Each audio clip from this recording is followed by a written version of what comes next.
Important విషయం అండోయ్, మొత్తం వినండి. అల్లు అర్జున్ పాలిటిక్స్లోకి వస్తాడంట. ప్రశాంత్ కిషోర్ని వెళ్ళి కలిసిండు, అదే బీజేపీ.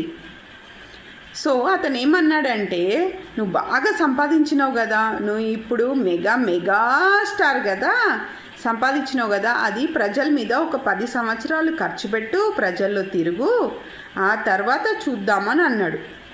కానీ ప్రశాంత్ కిషోర్ అది కాదు చెప్పాల్సింది. ఫస్ట్ నువ్వు మాట్లాడడం నేర్చుకో.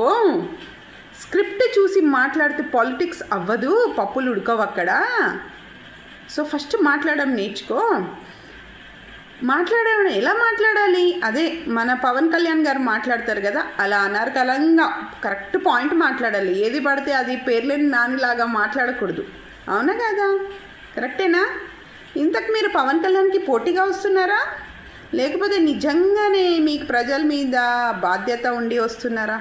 నాకు చెప్పండి.